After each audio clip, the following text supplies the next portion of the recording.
winter where you can walk the neighborhood almost every day of the week. So that's a positive. So I really want to welcome you tonight and start with some project managers. Start with some news. So what I want to start off with is to tell you about our catch-up. Raise your hand if you know what I'm talking about when I say the catch-up. That's big of our challenge. So you get on email to you the first week of every month our new kind of electronic updated newsletter. The heading is What's New in Cherry Creek North Neighborhood? The first week of every month. And so we call it lovingly the catch-up because it's going to catch you up on all the things that have happened to the neighborhood. So watch your emails on the first week of every month. It will tell you about all the happenings. So just to give you some teasers about what's happening, first thing to mark your calendars with, March 2nd, Shred-a-thon. That's when you're supposed to cheer. March 2nd? May 2nd. May 2nd. I would say May. Not March, May. That's why this is a group effort. On May 2nd, the exciting part is Huntington Bank is returning again this year as our sponsor. That means residents that live in Cherry Creek North can bring as many boxes that you can put in your truck or your trunk, or every year we have 2 or 3 people that bring their little red wagon full of documents, and it's shredded right on the spot, so it's safe. May 2nd, from 9 to 11 o'clock on Fillmore. And in April and May, we will keep you informed. And where will you find that out? And the catch. This is the advanced group. And the catch-up, the first week of December. So May 2nd. And all of that we will give to you at the beginning of each month. Other topics that are kind of important, and you'll see from the various groups around the table, our social groups have been very active. Just coming up in February and March, we have active ladies that were touring the botanical gardens. Newcomers, Jenny, raise your hand. Newcomers are meeting in March. Jenny's one of our co-chairs. And the connections, which are, I want to say, seasoned neighbors in our neighborhood, meet quarterly, and they just met a week ago.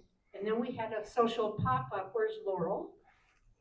Ahead of our business outreach, we had a pop-up at the Saltwater Social, and 60 people attended on a Sunday afternoon. It was awesome. So all of that information you will get every month in the catch-up. So the meeting today is really focused on 2 goals.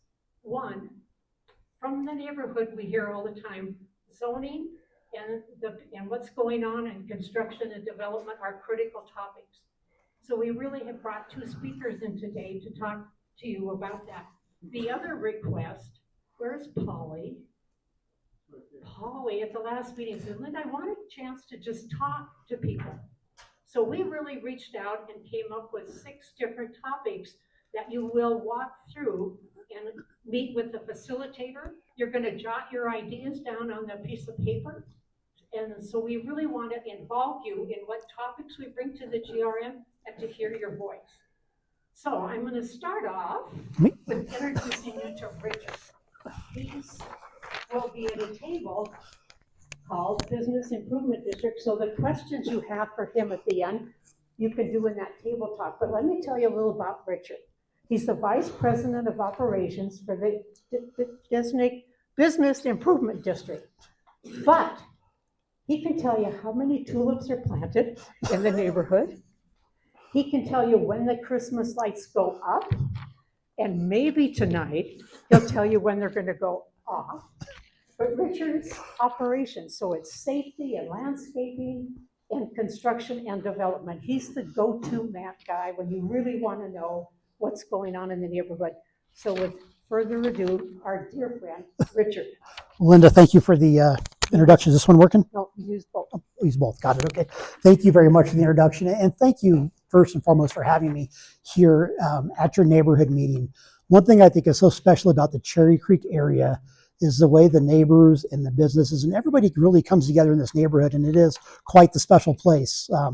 Like I said, I have just a little under 20 years working in the neighborhood between operations and public safety. So today they asked me to come in and speak a little bit about construction and development in the neighborhood, and I thought I would just touch on that for about 10 years because it's going to be a long conversation. There's a lot going on. I'm going to keep this short because I'm going to be at a table over here. But I think first and foremost, just to recognize it's busy out there and it's messy out there, and there are some sidewalks closed, and there's a lot going on, and there's a lot of road work going on, and I think we all realize it. I think the businesses realize it, neighbors realize it, and I know the city realizes it. And rest assured, when we talk through these projects, the lens that we take on all these projects are how can we keep right-of-way open? How can we have the least amount of impact on the pedestrian? How can we save large trees? I mean, there are a lot of things that go into these development projects that we work hand in hand with the city and the developers on. And some have easy answers and some don't. You know, it's not easy to get to Whole Foods without walking to Josephine across the street right now. Everybody, you know, has that little jaywalking area they do right in front of our office building across the Whole Foods parking lot. And I know I've probably spoken with some folks in this room about that concern. Unfortunately, we cannot do a mid-block crosswalk there, just so you know. We can't put one there. We did do one down on St. Paul when we had to close off a section. But for what we have going on, so Waldorf Astoria, everybody's seen we're starting to break ground on that project. So that's going to turn over in the first quarter of 28. So that project is just starting moving. They're starting some drilling with some shoring right now. They'll start moving dirt here shortly. About 20 trucks a day will be moving out of that spot, just going down 2nd Avenue. That will be first quarter 2028. And then moving further down the district, everybody's seen on Milwaukee, we have projects on both sides of the street. So that's a little bit of a busy street for us right now.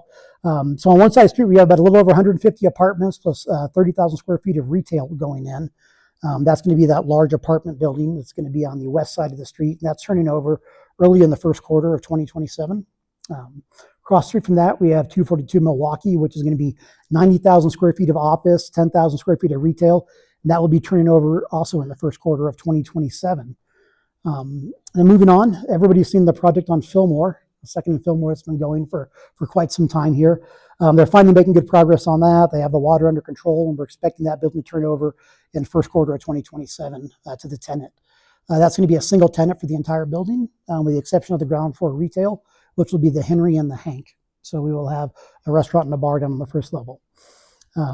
Moving on, everybody's seen the work around the old Sears spot on the Cherry Lane. A little over 370 apartments going in there with 50,000 square feet of office and 116,000 square feet of retail.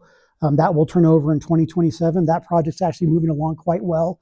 It is a real complicated build. I'm not sure if anybody's noticed, but they're keeping the parking garage open while 3 stories of residential is being built above it.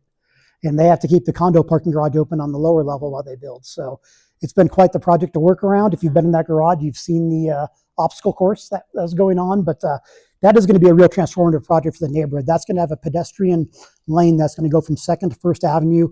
The plaza has a very European feel to it. Mature trees are going to get planted on the corner. And that should be just a great project that'll really give the district some smaller retail footprints that we don't typically have now. A lot of our retail footprints on these new builds are really large. You'll see, you know, it's a full block face and it goes the whole length of the block to the alley. This will give us some small format retail, which will be great for leasing in the neighborhood. Moving on from that project, we are going to be breaking ground on 250 Clayton here soon. So that's actually getting fenced off in the next few weeks. They are saving all the large trees on that project. So that was a really important piece of that project. All those real mature trees are on the street, and we really wanted to protect those, and the project's able to work around all the large mature trees. So that was a big win, I believe, for the neighborhood. I always say, you know, the best tree that we planted is the one we planted yesterday, and the trees are our best natural resource in this neighborhood. I think everybody here understands what we have. And we have those little brand new trees. Don't really get that street shade. So I was really happy we were able to save those. So after that, we have Timber 225, which is going right behind the Cricket.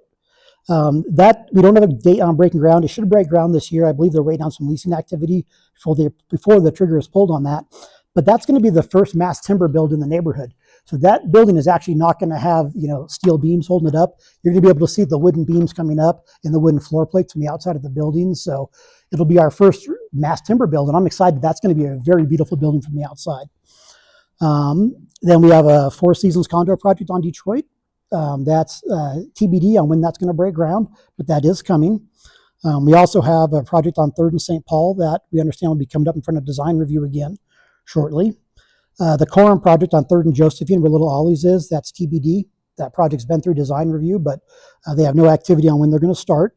And then, as everybody knows, Cherry Creek Dance is, that building is in play right now, and they're looking at doing some rezoning on that into the Cherry Creek North zoning. So in a nutshell, that's our development within just this little neighborhood, within the 16 blocks. That's not including the stuff in your neighborhood that's outside of the business improvement district. There's plenty of projects out there also. So it is an evolving neighborhood, and I would say please come by my table. If you have any questions or concerns, we want to hear from you. We want to know how we can do things better, how can we do things different. If we're doing something one way today doesn't mean it's the right way. So please come see us, give us your ideas. We'd love to hear from you. Thank you.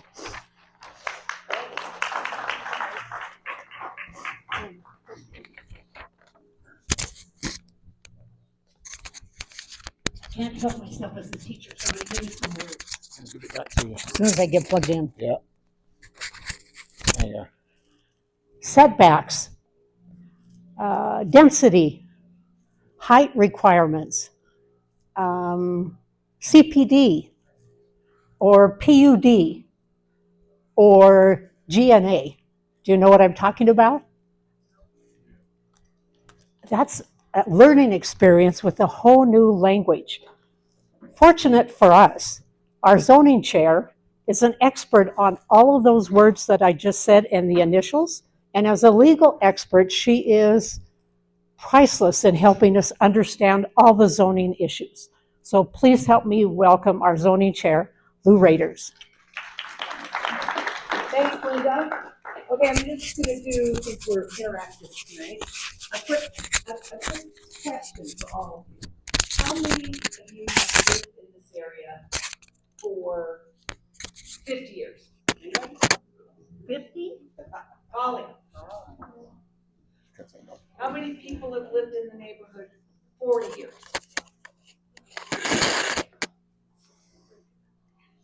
30? More hands going up. 20. Woo! All right, 10? 5. I'm going to call anybody else a newbie. Who's a newbie? All right. There are more newbies here than there are those of us who've been in the area for 40 years. So when I moved to this Cherry Creek area in '85, there was no mall, right?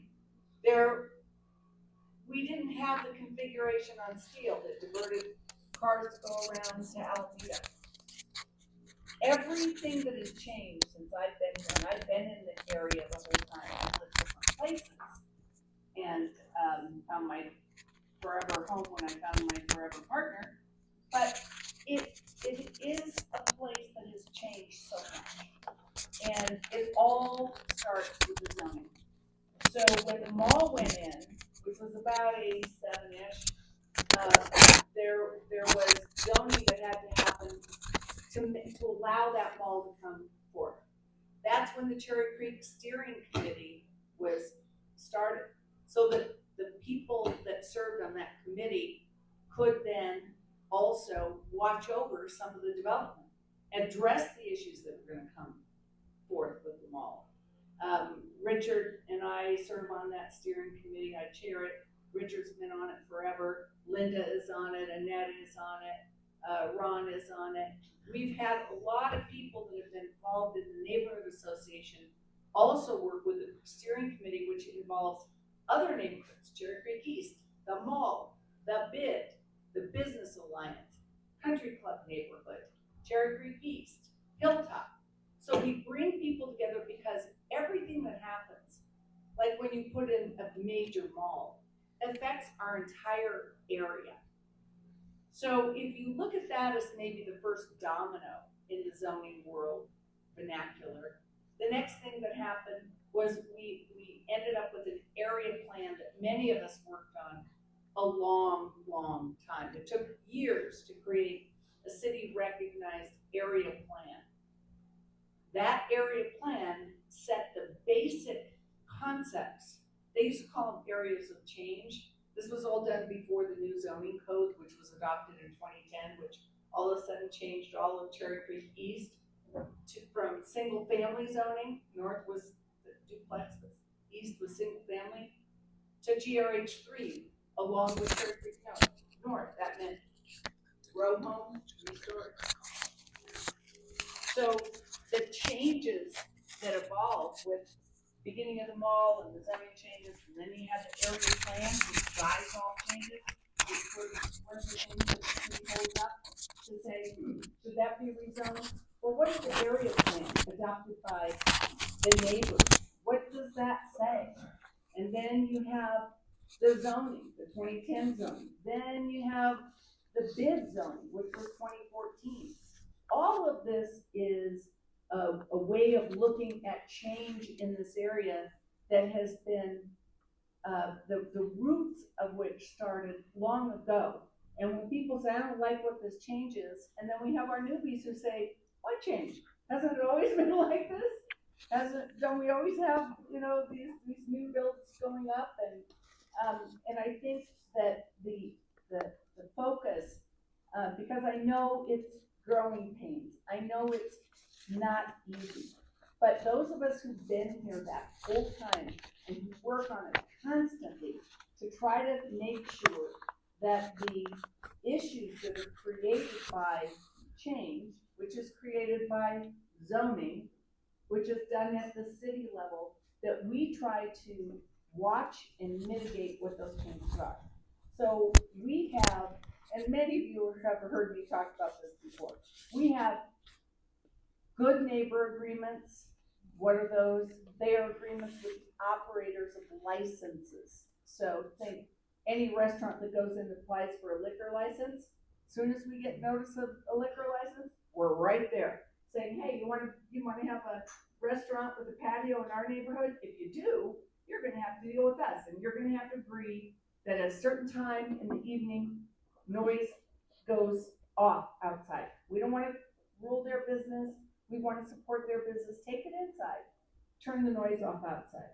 And also, if you have a patio, that noise has to stay under the volume regulations of the city and county of Denver. So we have agreements with every restaurant with a liquor license as an outdoor patio. And it says all kinds of other things, and we've sort of evolved it a little bit. So now it says, don't dump your bottles at 1:30 in the morning, because we have so many residents in the bid area now that the last thing you want when your window is open, they hear trash. So we keep adding to these agreements to address the issues. That's the easiest one, because that's just on a license. Licenses can come and go. You can sell the business, sell the license. And then we have the big rezonings, like the one Richard mentioned a bit ago. So the dance studio, who thinks that's the prettiest building in Nobody? I'm shocked. That application for rezoning was done by the son of Randy Nichols, who developed all of North Creek. He's also did a lot of, he had the Manor Homes project in Cherry Creek East, which was his start. So he's a seasoned developer. He knows Cherry Creek, and he lives at North Creek. Half the time he's in Mexico, but he lives in the neighborhood. He's a neighbor. He understands us. He watched the changes. He was a part of the changes. He's part of the zoning discussions. He's been the former chair of the Cherry Creek Steering Committee. So it's good to have local developers because they get it. So his son, who's now carrying on this tradition, they bought that property and they came to us and said, we want to bring it into the zoning that was done in 2014. There were some nuances on that you can all follow if you really want to. Our website has still a pretty good zoning section where it tells you all about the zoning, all these historical documents I told you about that set up the dominoes for all of this. And then it goes specific. So let's talk specifically about Cherry Creek Dance. So we went to them and said, okay, we're really sad to lose this gorgeous building, but what are you gonna build? And they said, well, if the market is right, we'd really like to do condos. But great, we know lots of people would like to downsize from a 3-story townhome to a flat. It'll have retail on the bottom because that's what the zoning says it's supposed to have. It has to, when the bid connects to and adjacent to the GRH3, General Row House 3, that's the residential district zoning. So when it abuts that, it has to have a larger setback. If you live in a townhome and somebody's building next to you, it's a 7-foot setback. Because these districts are coming together and they're different, it has to be a 10-foot. And then after a certain height, it has to step back further. And another height, it has to step back further. So what does that create? It creates the wedding cake that you see coming out with 250 Columbine, with all those step backs and setbacks. If they're residential, they're engaged because they put patios on them, right? So why does that happen? It's because of the zoning. And that's what we said we wanted to happen, so that when everything steps down at the solstice in December, sun still hits the north side of 3rd Avenue. That's all in the zoning. And a lot of you here were with me on that committee when we worked on that zoning. So everything is happening as it is supposed to. It's happening a little faster than we thought it would because the energy left downtown and came here. And because it is a desirable area, you've seen this boom in the construction, and Richard and his team have been phenomenal about keeping us apprised of what's coming and how it's coming, how to handle parking. They have to, if you're in the bid, they have to file a parking plan, they have to follow it, they're supposed to make sure their people don't park in our neighborhoods and so on and so forth. So there's a lot that goes along with that, and I know I'm going over my time, but I think it's important for you all to understand that we watch this stuff, and we do these development agreements for the big zonings, just like we do the little agreements with the licenses. In the big one for Cherry Creek Dance, we finalized an agreement with that developer that said a lot of things. First of all, if it doesn't go condo and it goes commercial, nothing can be activated in those setbacks. Why? Because we don't want somebody out there on a conference call or, have big meetings, and we want to help keep the north side, the residential side, growing out north of the bid to stay quiet. They can't have a restaurant that goes all the way to the end of that property. It can only wrap on 3rd. There are a lot of restrictions on what uses, and I put these in a lot of them. Cherry Creek West, that was a huge community benefit agreement that we recorded against the property. So if anybody buys a piece of it, it lasts. It's for our benefit. The Cherry Creek Steering Committee is the actual benefited party. Cherry Creek North is part of that. Cherry Creek East is, Country Club is. So they agreed. This is one thing we put even in the smaller development agreements, like the one for Cherry Creek Dance, no medical office. Why? Who goes to UC Health on 1st? You drive in there for 10 minutes, you leave. In, out, in, out, in, out, all day long. So when we look at developments and we look at zoning, we look at what uses are allowed, and we try to restrict the uses so that we restrict the traffic. One of the biggest issues you all raise all the time. So by controlling things that go into our zoning and our redevelopment, we will try to address some of those issues. I will be here if you have questions, and we also have a lot of stuff on the website. So, and you're always welcome to go there, and if you have questions, reach out. Thank you. What she said. You can see how complicated it is, so we really appreciate it. Now, it's your turn.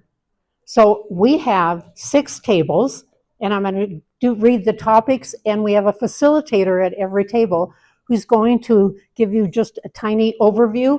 And this is about you asking questions, get clarification, and most importantly for us, giving suggestions. What do you want to see in that topic? What do you want to see at the next GRM? So this is your opportunity to talk. So on this table, zoning with Lou Raders, thank heavens.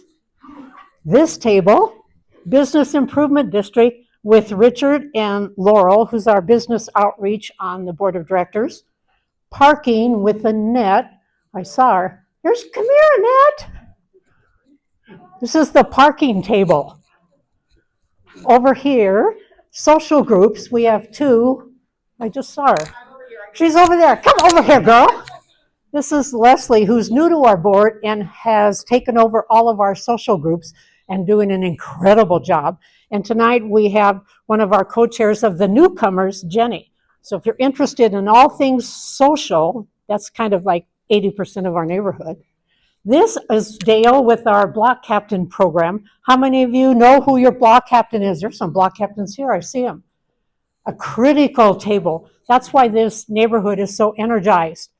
And over here we have Doug and Ernie, our vice president, to talk about communication.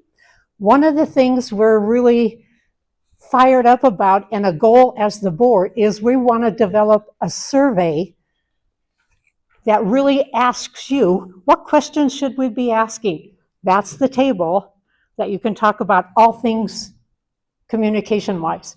Any questions?